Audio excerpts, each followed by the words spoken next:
Ce qui est arrivé à ces Français, ce n'est plus un accident, c'est un crime d'État. Ils ont été tués par l'irresponsabilité, par la cupidité et la corruption.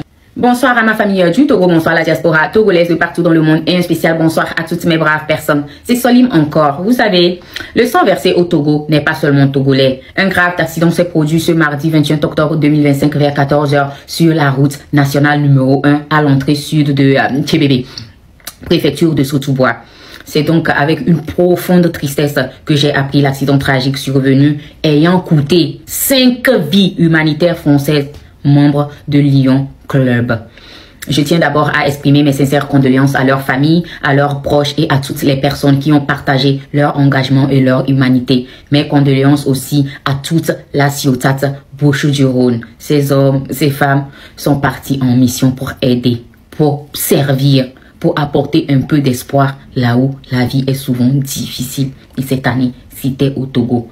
Leur disparition rappelle avec douleur combien nos routes, nos conditions de sécurité et d'infrastructure peuvent vous coûter des vies précieuses.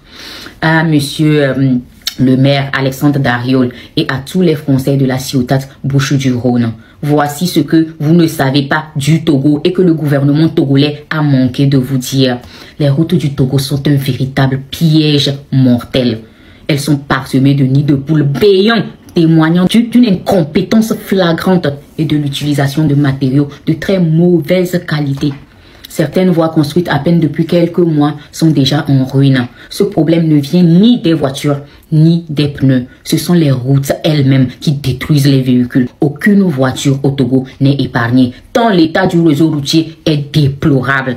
Et pour ne rien arranger, les conducteurs doivent sans cesse se débrouiller et manœuvrer avec prudence sur les axes impraticables, risquant bien sûr leur vie à chaque trajet. Voilà pourquoi le président du conseil des ministres, Faure Essozimna Gnassingbé, lui-même ne circule pas dans son pays, sur les routes de son pays. Il ne circule qu'en avion et en hélicoptère, bien sûr. Demandez-lui s'il a jamais parcouru le trajet Lomé-Cassé en voiture. Non, jamais, puisqu'il sait que c'est un piège mortel pour lui, au fait.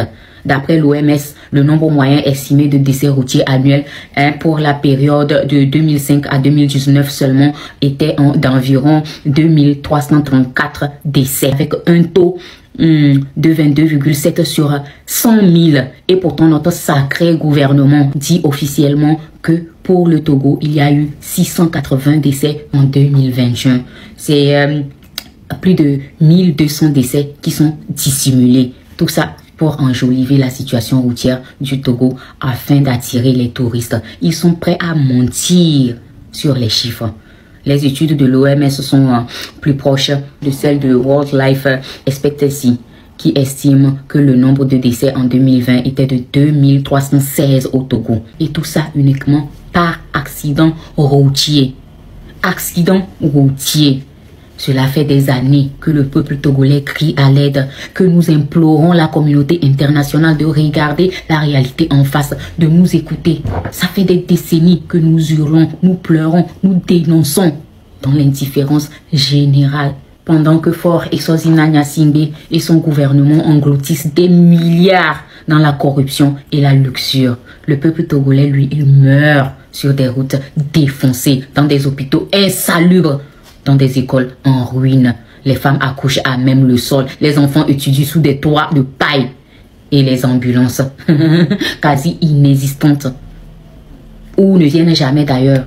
Un pays noyé dans la dette et le mensonge. C'est ça le Togo actuel. Le Togo coule aujourd'hui sous près de 5 000 milliards de dollars de dette publique contractée auprès de l'FMI et de la Banque mondiale au nom du développement. Ces fonds étaient censés construire des routes, des hôpitaux, des écoles. Mais où sont-ils passés? Dans les comptes offshore des ministres, des villas luxueuses à Paris, à Dubaï, à Lomé, partout où le vent les amène. Cet argent est dans les poches d'une minorité qui s'accroche au pouvoir depuis plus d'un demi-siècle. Le président Faure Essozimna Gnassingbé, ou le soi-disant président légitime du Conseil des ministres du Togo, Faure Essozimna Gnassingbé, à lui seul possède une fortune estimée à plus de 6 000 milliards de francs CFA, soit plus que la dette publique de tout le pays. Un homme qui n'a jamais eu d'autre métier que celui d'être président. Un homme qui depuis 20 ans continue le règne dynastique entamée par son père au mépris total du peuple et de la démocratie. Et pour verrouiller son pouvoir, il a transformé sans aucun référendum la République togolaise en un état parlementaire de façade, taillé sur mesure pour son maintien éternel à la tête du pays. S'il y a quelqu'un qui doit payer pour ces vies françaises pleines d'humanité enlevées trop tôt, c'est bien le président du Conseil des ministres, Faure Essozina Gnassingbé. Je parle du Togo, j'ajoute Togo. Les routes du Togo sont des cimetières. Ce n'est pas un accident. Ce qui est arrivé à ces Français, ce n'est plus un accident. C'est un crime d'État. 5 citoyens français venus au Togo pour une mission humanitaire ont perdu la vie. Pas à cause du hasard, mais à cause d'un système mafieux qui détourne l'argent destiné à construire les routes sûres, des hôpitaux dignes et des infrastructures vitales. Ils ont été tués par l'irresponsabilité, par la cupidité et la corruption d'un gouvernement qui méprise la vie humaine. Depuis quand d'ailleurs le gouvernement togolais fait-il des communiqués quand il y a un accident au Togo? Eh bien cette fois parce qu'il s'agit de citoyens français. Les milliers de Togolais qui meurent sur les routes du Togo chaque jour, eux ne méritent pas des communiqués, c'est ça? Eux ne méritent pas un communiqué public ou un deuil public, un deuil national. Non, pour ce gouvernement illégitime, la vie d'un Togolais n'équivaut pas à celui d'un étranger. Et ça, c'est sans manquer de respect aux familles éplorées. Chaque jour, des Togolais meurent sur les routes abandonnées. Chaque jour, des vies sont touchées par la négligence d'un pouvoir qui ne voit dans son peuple qu'une source d'impôts et de silence. Maintenant qu'il y a plusieurs Français impliqués, le gouvernement togolais s'y intéresse. Parce que quoi? L'image. Toujours à protéger l'image à l'international. C'est pour cela qu'il est temps que notre appel à la vérité et à la responsabilité internationale soit entendu. Aujourd'hui, ce drame ne touche plus seulement les Togolais. Il révèle au monde entier ce que nous, les Togolais, dénonçons depuis des années, depuis des décennies. Le Togo est un État en décomposition, dirigé par une élite prédatrice. Ce qui tue les Togolais finira toujours par atteindre les autres. Alors, au FMI et à la Banque mondiale, nous disons ceci. Arrêtez d'alimenter ce régime de prêt qu'il détourne sans scrupule. Ces dettes ne servent pas à développer le pays, mais à enrichir une clique qui détruit tout sur son passage. En continuant de leur prêter, vous devenez complices. Je présente bien sûr encore une fois mes condoléances les plus sincères aux familles françaises en deuil. C'est des vies consacrées à l'aide humanitaire qui sont parties. Et ça fait mal, ça doit faire très mal.